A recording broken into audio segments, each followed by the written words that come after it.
As guest, the Barrister at Law and the President of the Reform Party in Cameroon, Barrister Agbor Emmanuel. Good evening to you. Thank you so much for joining us tonight on Talking Point. Good evening to me. Good evening to us. Thank you so much once again for coming.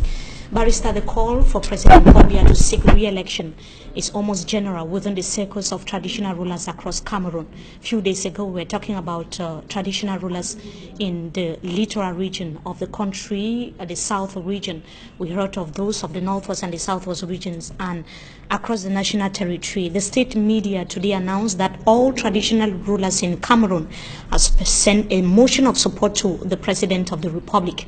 As an opposition leader and aspiring president in the country, what do you have to say about that? Well, it's no secret that all the traditional rulers in Cameroon are on the payroll of the Minister of Territorial Administration.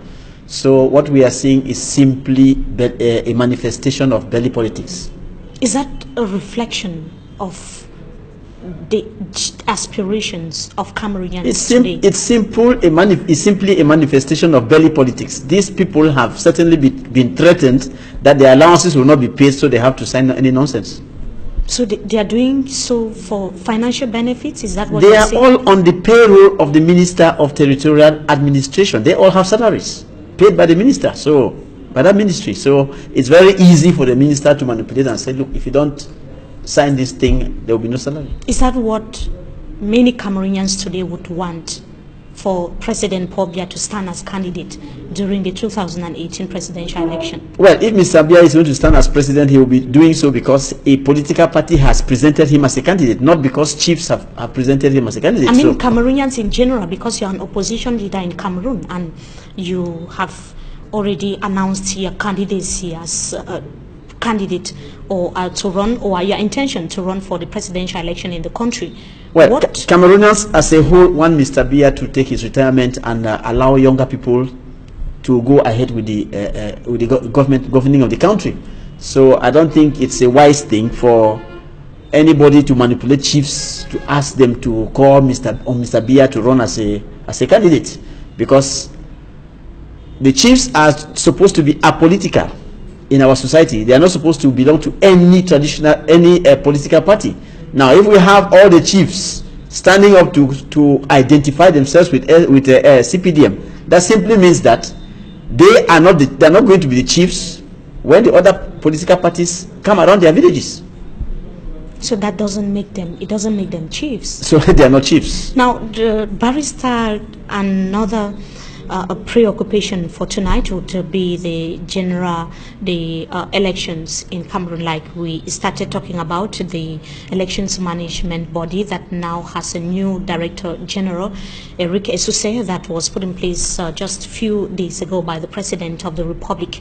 Another curiosity is the fact that the mandate of the outgoing Director General of Elections Cameroon is not yet expired. Abdoulaye Babali was supposed to be there for 2 more years before being replaced from, I'm counting from the year when he was appointed in 2015. Many say that it is in total violation of the law.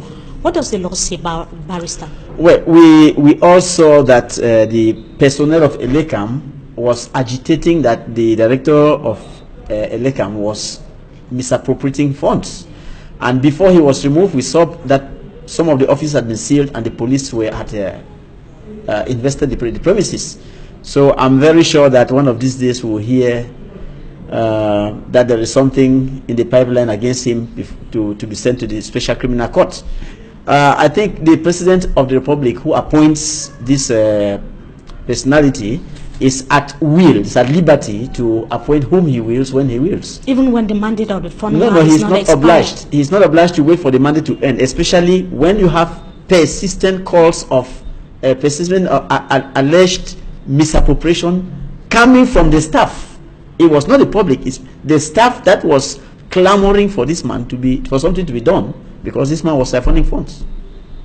And I think one of the NGOs in Douala also said it, that Elecam equipment is obsolete, equipment is not being replaced, and if Elecam were to go down to the field now to register voters, they will be unable to register everybody. Now, looking at the professional background of the incoming, what do you have to say about that? Are there hopes? It's like calling a Tofis to place at the center forward position. You see, Mr. Esuse has been director of elections in Minat for years until he went on retirement, and he was taken now and sent to Elekam. So you are calling as Director General of Elections the man who has been used to running elections in Cameroon.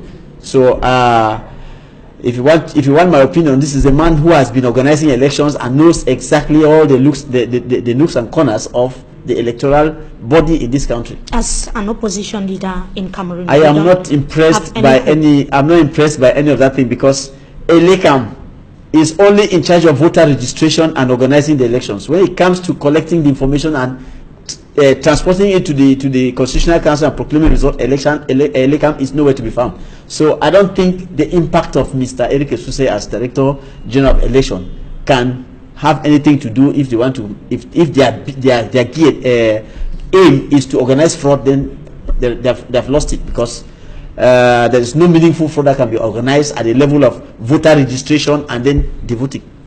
Another major worry or a bigger challenge for elections Cameroon that Abdoulaye Babale was actually talking about the delocalization of some polling stations in the northwest and the southwest regions as a result of the chaotic atmosphere.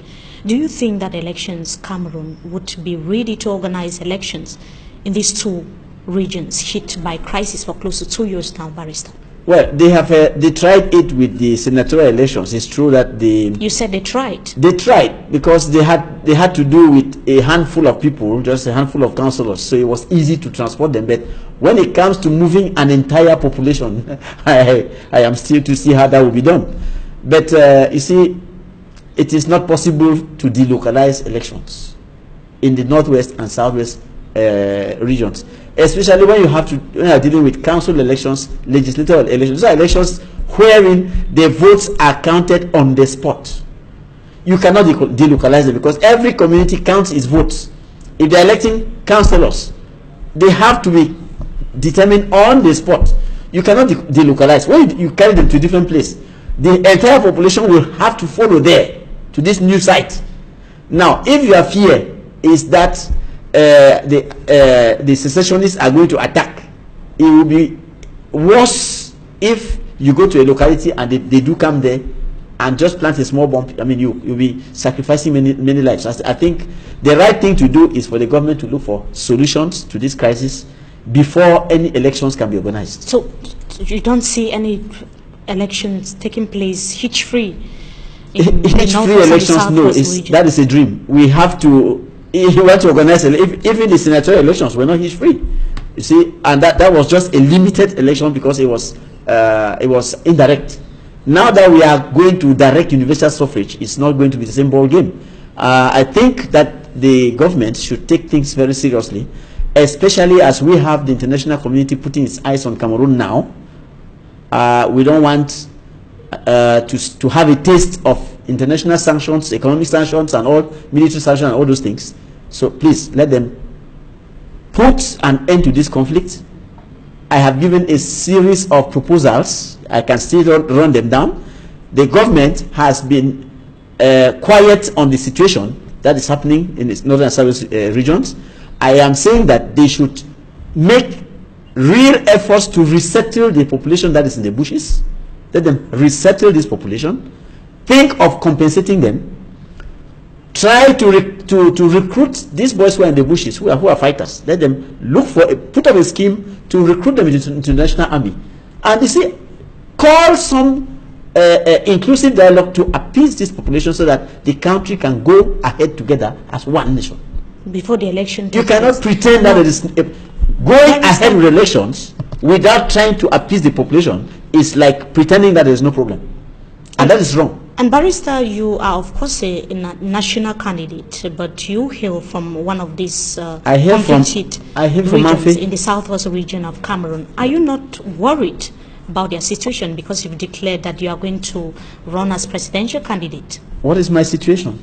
The situation as an opposition leader wanting to be presidential candidate, with the situation in the two Anglophone regions. Yes, the situation in the Anglophone regions can only be better if we have, you know my position, I say that it is time for an Anglophone president. Francophones have ruled this country since independence. It is time for an Anglophone to be president. And if the people of northern and southern regions see reason in what I'm saying, then they have to support me, because boycotting is not a solution. If I boycott, if I stay away like others, I will bring no solution. But if I stand as a candidate and all of them support me, then I have a very good chance of being the first Anglophone president who will run this country better, in a better way, and bring an end to their suffering. There are a good number of aspiring presidential presidents in the two Anglophone regions of Cameroon, and hoping that the electorates are possibly listening. Barrister, before we go, we would want to get your reactions on the Menka massacre as it's so far been described. It triggered the reaction of the national and international community, and the Minister of Communication actually talked about the government's reaction, or gave the government's stance during the press conference that took place just a few hours ago in the nation's capital. You've been able to gather all the facts as to what actually transpired in that part of the northwest region of Cameroon. What do you have to say about that? Well, I have in mind the pronouncements that were made by the army spokesman, Colonel Bajek. I also have in mind what the communique of the Minister of Communications. Both of them congratulated the army for a job well done. And I asked myself the question, is Cameroon a state of law? This country has a law on public order, on the maintenance of public order. And I think that the authorities of this country are supposed to respect the laws of this nation. What happened in Menka was in total violation of the provisions of that law. Colonel Bajek and the minister, or both of them, told us that it was some person, some individual who denounced, who informed the army of the presence of Ambazonians in a hotel. And the army, they gave them the alert, and then the army gave the onslaught. You see, this is in total violation of the provisions of the law on the maintenance of public order. Because that law says the use of arms in the maintenance of public order of firearms is prohibited. The unit that is intervening should use loudspeakers. When you reach there, they should warn the population with loudspeakers that they are about to intervene. None of that was used. From all their communications, we see that they were behaving as if they were at the battlefront, and they were attacking an enemy. What they termed to be an enemy. I don't know. What is an enemy doing in a hotel? A hotel is a place for leisure, for rest. What is an enemy doing in the hotel? Secondly, we are inside Cameroon. If they were in the north, I would say they are fighting against Boko Haram. They are inside Cameroon. When they came, there was no shooting of guns, because when the military, when the security forces arrive at a place and there is any problem, when they hear gunshots, they are authorized also to give warning shots. There were no gunshots. So what was the reason why they didn't go into this hotel to arrest the people who were there simply? Why didn't they arrest the people? Why did they opt to kill the people? I remember what the chief said. The chief said in his communique that armed bandits had been terrorizing his village. This is the chief of Menka, who himself said it was not secessionists, it was a group of armed bandits. And he went ahead to say these bandits took a television set from him and other property. We know that secessionists don't need a TV set in the bush. They don't watch TV in the bush, so they cannot go taking TV sets. They live in the bush. They cannot go living inside hotels. Why did the army decide to act illegally by disregarding the provisions of the law on the maintenance of public order? So I think that by reason of all that behavior, the Minister of Communication and the Minister of Defense ought to resign. But the Defense Ministry ought to resign, because that some of them were armed. Congratulating the army some of them for a were job well armed. done, whereas no, you see, look, when these people came to the scene, there was no danger. There was nobody was in danger. There was no person in peril. There was no fight. I said there was no reason for the use of arms. I am calling on the government to respect our laws. Our laws, especially the one on the maintenance of public order, prescribe a code of conduct. They were supposed to use loudspeakers and then to intervene peacefully. proceed by arresting? Why did they avoid all that and go to kill? So I am saying that for congratulating people who have done a bad job, the Minister of Communication and the Minister of Defense ought to resign. Thank you so much, Barrister, for joining us tonight on Talk.